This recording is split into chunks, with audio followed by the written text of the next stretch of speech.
In the brutal hierarchy of the Empyrean, dragons are not ranked by screen time. They are ranked by lineage, physical mass, and the terrifying potential of the signets they fuel. To understand the scale of power, we have to establish a baseline, and that baseline is Outram. Community reconstructions and book descriptions treat him as the standard adult frame, roughly 25 feet long. Then look at Tairn. He is large enough that Violet cannot even reach his ankle, large enough that his scales are thicker than a human hand, and large enough that fan calculations based on the text place him near 50 feet tall. That is double the size of a standard battle dragon. This physical dominance is the reason Tairn's flight rigging had to be custom engineered for Violet. But even Tairn has a superior. Koda stands at the top of active service as the largest known dragon alive.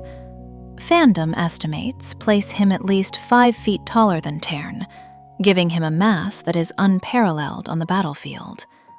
When Koda moves, the atmosphere changes. Sgaeyl represents the bridge between the massive black dragons and the rest of the flight. While she doesn't carry the same raw mass as Koda or Tairn, she lives in the 40 to 45 foot band. Her blue den reach makes her large enough to terrify experienced riders before she even opens her jaws. In the world of Fourth Wing, size dictates the physics of the fight. If you have the mass, you own the sky. In pure physical dominance, the Titans are Koda first, Tairn second, Sgaeyl third, and then a massive, silent drop to everyone else. If the body is the engine of the dragon, the tail is the primary weapon system. In this series, tail type isn't just a visual trait, it is a battlefield specialization. The Empyrean treats tails as tools for specific tactical outcomes. First, we have the club tails. These are the blunt force siege tools of the dragon world. They end in a solid mass designed to convert centripetal motion into crushing trauma, capable of leveling fortifications and shattering defensive lines with a single, calculated strike. Then come the dagger tails, the precision killers. Their knife-like spikes are designed to disembowel an opponent with a single flick. Blue dagger tails are singled out as the rarest and most ruthless expression of this form. They are optimized for high-speed intercepts, where a single puncture to a wing joint or a rider's seat ends the engagement instantly. Swordtails trade that crushing force for reach and edge control. Sharpened along the length, they function like giant bladed limbs. Dragons like Koda and Dane's Cath use this to keep opponents at a distance, slicing through flight surfaces with surgical accuracy. Scorpion tails add a chemical layer to the fight: venom. A scorpion tail, like the one Andarna eventually grows, can win a fight without prolonged contact. One sting, and the war becomes a countdown for the opponent. But the Morning Star tail sits above them all. It is the ultimate hybrid of destruction, combining the blunt impact of a club tail with the tearing spikes of a dagger tail. This is why a surface-level color ranking fails. Koda is larger, but as a sword tail, his lethality profile is not as complete as Tairn's. Tairn's Morningstar build is the most finished murder package in the series because it carries both bludgeoning and eviscerating functions in one motion. Tail type is the reason one dragon is a fortress breaker, another an executioner, and another a battlefield terror. We often get distracted by the massive black dragons, but the brown and red breeds are the unshakable foundation of the Nevarian wings. They represent the workhorses of the sky, but in a war of attrition, dependability is a Tier 1 trait. The red dragons are the duelists. They are defined by their aggression and hot-tempered nature. They don't have the bulk of the blacks or the technical stability of the greens. They have speed and ferocity. A red swordtail is built for fast, bloody engagements. They are the interceptors that harass the enemy and break their formations. When you are bonded to a red, you aren't looking for a tactical standoff. You are looking to end the fight through sheer offensive pressure. The brown dragons are the anchors. They are the most numerous for a reason. They possess a physical sturdiness and tactical stamina that the more prestigious breeds sometimes lack. While a black dragon is a tactical nuke, a brown dragon is the heavy infantry that actually holds the line. They don't tire as easily, and they don't fracture under the psychological pressure of a prolonged campaign. In any real-world military analysis, the browns and reds would be the most valuable assets because they provide the volume and reliability that keep the flight in the air, while the S-tier titans focus on high-value targets. The middle band of the hierarchy is where prestige is traded for either intellect or unpredictability. The green dragons are the tacticians of the Empyrean. They are described in unusually technical terms: rational, stable, and possessing a highly efficient connection to magic. This stability is the reason their riders, like Mira and Rhiannon, manifest such practical, war-winning signets. They are the logistical backbone of a wing. Orange dragons represent the high-stakes gamble of the dragon world. They are canonically the most unpredictable of all breeds. This doesn't make them weak, but it makes them volatile. Brennan's orange daggertail, Marb, powers mending, one of the rarest and most strategically critical signets in the series. Baide's bond with Jack Barlow and Solace's bond with Varish show what happens when an orange dragon's instability aligns with a rider's darkness. In a disciplined war, an orange dragon is a wild card that can produce a hero or a monster, but never peace of mind. Let's dive into the conduit. The canon rule is clear. The signet reflects the rider, but the dragon dictates the ceiling. Dragon power doesn't choose whether you get lightning or shadows. It dictates how monstrous that power becomes once it manifests. Tairn's bond produces lightning through Violet, and because he is a century-old black morning startail, that lightning carries continent-level offensive potential. Kodah's bond gives Melgren battle foresight, a god-tier strategic power that requires the massive magical reserve of the largest dragon alive to function. We also have to account for familial multipliers. Family links to a dragon's previous riders strengthen the bond. Violet discovers Xaden has a second signet, a remnant of Sgaeyl's previous bond with his grandfather. Quinn's bond with Kruth is stronger because of a previous family connection.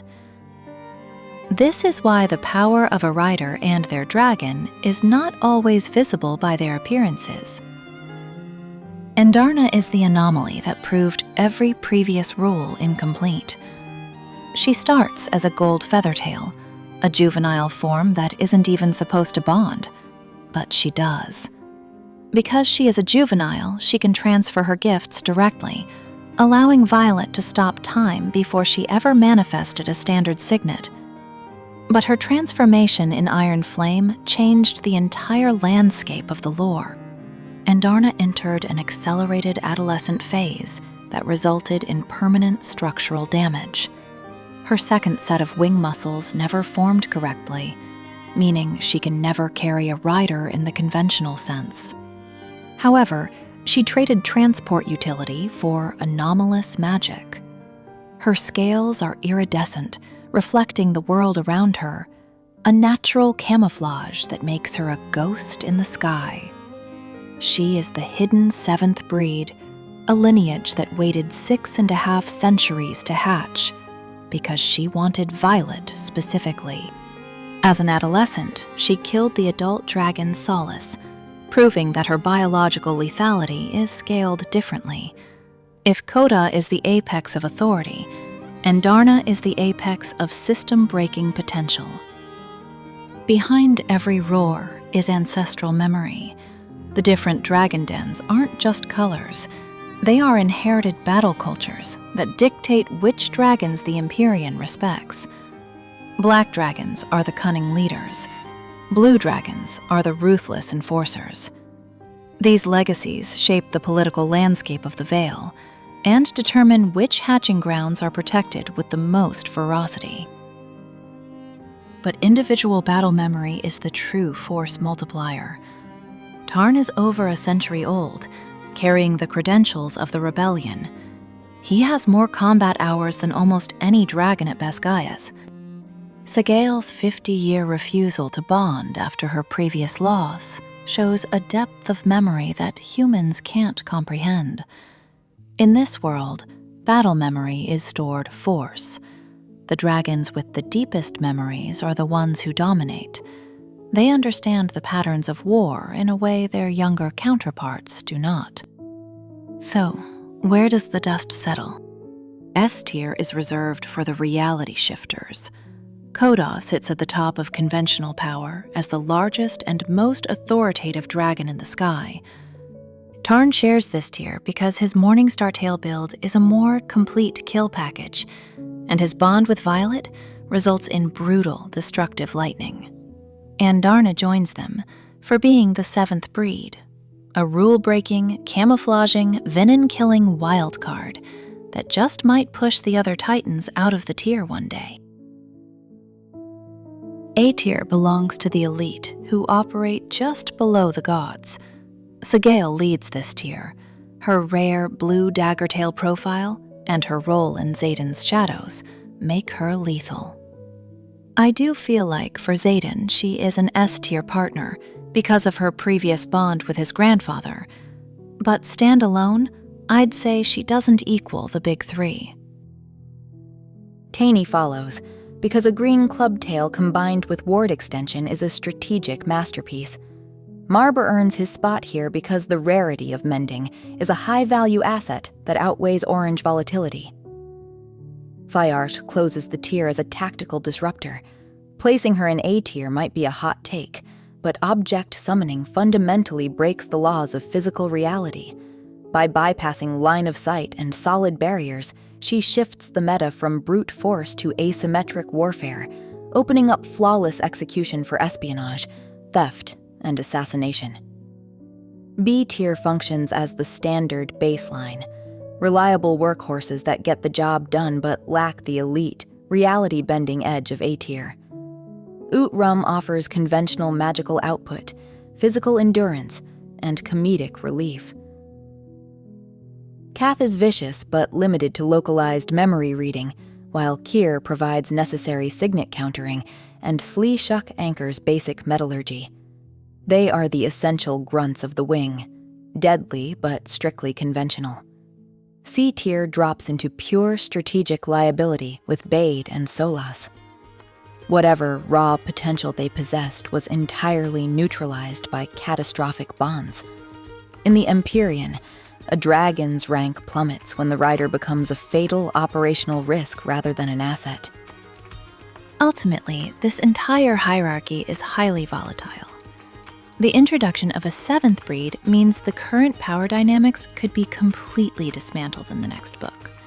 Fan theories are already tracking massive disruptions. Some suggest the Irids wield a distinct form of magic that suppresses conventional signets entirely, while others speculate on hidden dual bonding mechanics within the Isles that completely bypass Empyrean law. If Book 4 forces the 7th Den into open conflict, every conventional ranking becomes obsolete. Is 7 breeds all there is? Or just all we know? Will Andarna live up to her potential? Could Kath surprise us? Let me know your thoughts in the comments. Thank you so much for watching, and I hope this helps your imagination take flight. If you enjoyed the ride, bless the algorithm with a like and subscribe, so I can keep these coming. See you next time!